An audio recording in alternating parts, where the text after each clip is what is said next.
مفلسی آ جائے تو مفلسی رب سے بیان کرنا، لوگوں سے نہ بیان کرنا۔ کبھی غریبی آ جائے، مفلسی آ جائے تو اکیلے بیٹھ کے رب کے حضور عرض کرنا، ہر بندے کے سامنے نہ روتے پھرنا، غربت بڑی آ گئی، حالات بڑے خراب ہو گئے، پریشان بڑا ہو گیا، کیا بتاؤں، لٹ گئے اور حالات نے جکڑ لیا اور جناب کیا بتائیں فلاں دھوکہ دے گیا۔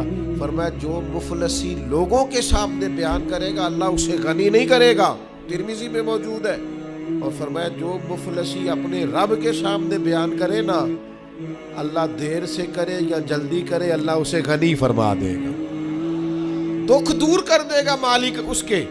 شرط یہ ہے کہ تھوڑے سے مضبوط ہو جائے۔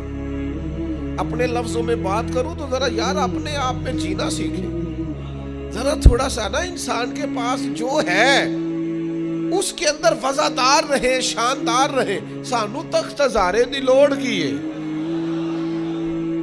تے نالے کی لگے شہر ببول دے نال، اسی تے اپنی بال کے سیکنے آ، سانو کی لگے کسے اور دے نال۔ یہ ضرورت کیا ہے ہم کو مطلب چکروں میں پڑنے کی، پریشان ہونے کی۔ میں سفر کرتا ہوں نا، دوست مجھے کہتا ہے بڑی گاڑی لے آئے، میں کہ یار مزاح سے کبھی کبھی ذرائع محبت میں کہتا ہوں آپ کہہ رہے ہیں بڑی گاڑی لے آئے تو آپ لے آئیں گے پھر لے جائیں گے، تو وہی ٹھیک نہیں جو ہمارے پاس ہے۔ لے آئیں گے پھر لے جائیں گے، تو ہمیں کیا مصیبت پڑی ہے جی تھوڑی دیر کے لیے اس پہ بیٹھے اپنی عادت خراب کریں۔ ہمارے پاس جو ہے وہ بہترین ہے، زبردست ہے۔ ایک دوست مجھے کہنے لگے میں 10 کو دن لیا نہ جاوا تاری سیکیورٹی کرا گا، میں کہ یاد پکا آنا آ جانا، میرا پتہ چل 10 کو دن آ جاوا تو اتھے رہ جاتے ہیں۔ اس کا کیا مطلب ہوا؟ یہاں تو آ جانا سمجھ آ رہی ہے ابھی تو آپ کے پاس جو ہے، جو لطف ہے۔ اب تو یہ ادارہ اللہ کے فضل سے بڑے عرصے میں وسیع ہو جائے گا، مزید برکت ہو جائے گی۔ جو دوست شروع سے ہمیں جانتے ہیں، ہماری مسجد بڑی چھوٹی تھی، تو ایک دفعہ ایک صاحب آگے مجھے کہنے لگے وہ ایک بہت بڑی مسجد ہے آپ کو وہاں نہ لے جائے۔ میں کہ کیوں جی؟ وجہ کہنے لگے وہ بہت بڑی مسجد ہے، وہاں زیادہ تعارف ہو جائے گا۔ میں کیا چھوٹی مسجدیں رہ کے تینوں میرا تعارف ہو گیا نا، ہو گیا نا، آ گیا نا میرے بھائی، تو انشاءاللہ تعالی باقیوں کو بھی تعارف ہو جائے گا۔ آپ پریشان نہ ہو، ہمیں جو رب نے دیا اتنا شاندار دیا ہے، اتنا شاندار دیا ہے کہ میں تو ناز سے کہا کرتا ہوں خدا جانے بلندی ہے کہ پستی، پر جہاں میں ہوں وہاں کوئی نہیں ہے۔ خدا جانے یہ بلندی ہے کہ پستی، پر جہاں میں ہوں وہاں کوئی نہیں ہے۔ اس لیے بھائی آپ قناعت پسند بنے، جو ہے اس کی کیا ہی بات ہے۔ میرے والد صاحب بظاہر انگوٹھا چھاپ تھے، تو میری والدہ نے ایک دفعہ مثال دی کسی کے بچوں کی، تو فلانے دے بچے اتنے پہنچ گئے تھے، میرے ابا جی فرمانے خبردار میرے بچے کسی دے بچے کی مثال نہیں دے، میرے بچے احساس کمتری کا شکار ہو جائے گے، خبردار۔ فرمایا میرے مال سارا نہ چنگے، ہم انہیں مجبور کریں کہ گلی محلے کے بچوں کو دیکھ کے تو یہ بیچارے پریشان ہوتے پھرے کہ اوہ ہو کتنے پہنچ کے نہیں کسی کتنے رہے۔ خبردار، جہاں ہے سب سے بہتر ہے، خدا کا شکر ہے۔ آپ فالو کریں، کسی کو کرنا ہو پر نیکی کے کام میں کریں، پرہیزگاری کے کام میں کریں کہ یار وہ تقوی میں کہاں پہنچ گیا۔ اور یہی حضور نے ہمیں حکم دیا۔ نبی کریم علیہ السلام فرمانے لگے دنیا داری میں دیکھنا تو اپنے سے نیچے دیکھنا، دین میں دیکھنا تو اپنے سے اوپر دیکھنا۔ دین میں دیکھو وہ زیادہ عبادت کرتا ہے، زیادہ خرچ کرتا ہے، زیادہ متقی ہے، ادھر دیکھو۔ دنیا داری میں دیکھو تو پھر ذرا نیچے دیکھو۔ عزیز بھائیوں، قناعت پسند بنے۔ کیا انداز ہے حضور کا سمجھانے کا، یعنی ایک مبارک مجھے میرا بھائی دے رہا ہے، ایک مبارک مجھے میرا شاگرد دے رہا ہے، ایک مبارک مجھے میرا کوئی استاد دیتا ہے، اس میں مزہ ہی اور ہے۔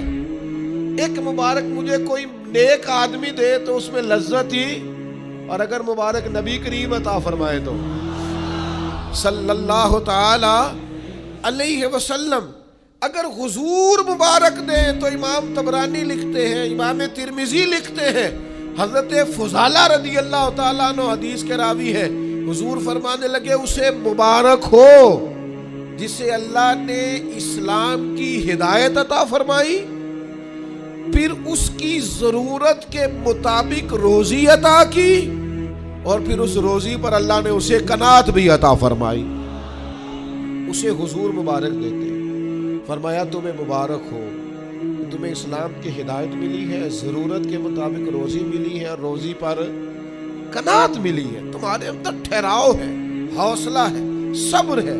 بھائیو بے چین نہ رہا کریں، آپ کسی کا مال دیکھیں گے پریشان ہو جائیں گے، آپ کسی شخص کا گھر بار بار دیکھیں گے تو آپ الجھ جائیں گے، آپ کے پاس جو ہے وہ سب سے بہتر ہے یار، آپ کو اللہ نے جو عطا کیا ہے وہ ساری دنیا سے اچھا عطا کیا ہے۔ اور پھر خدا را کبھی کسی بندے کے، میرے صاحب قبلہ عالم رحمت اللہ علیہ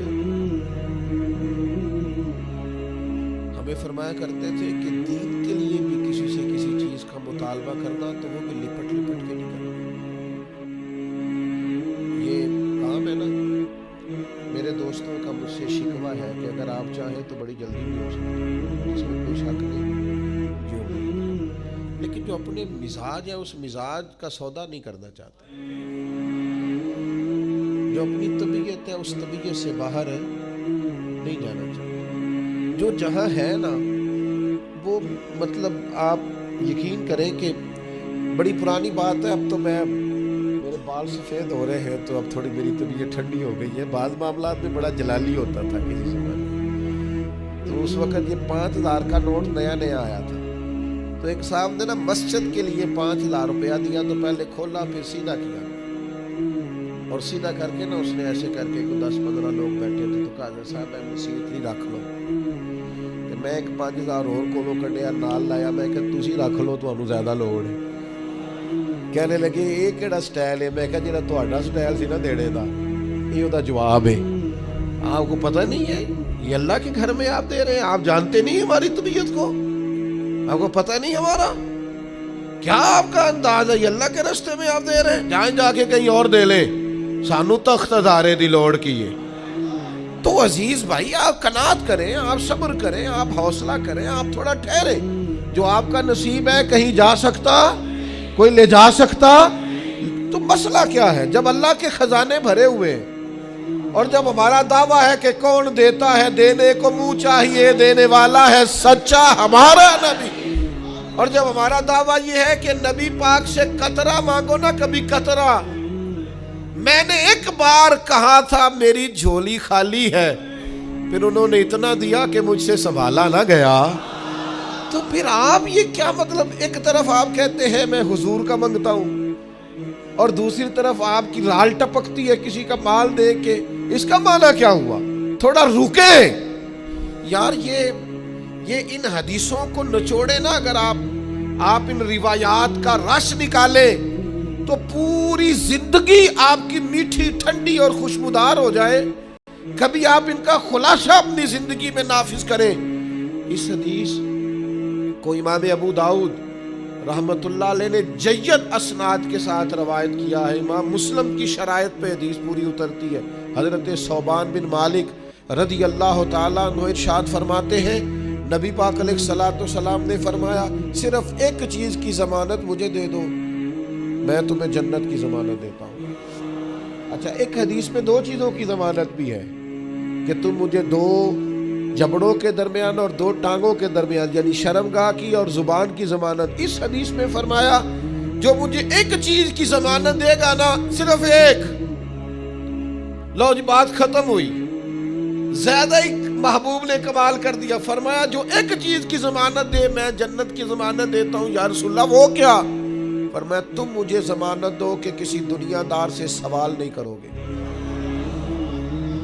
دو مجھے ضمانت، کسی مالدار دنیا دار سے سوال نہیں کرو گے، تم مجھے اس کی ضمانت دے دو، میں تمہیں جنت کی ضمانت دیتا ہوں۔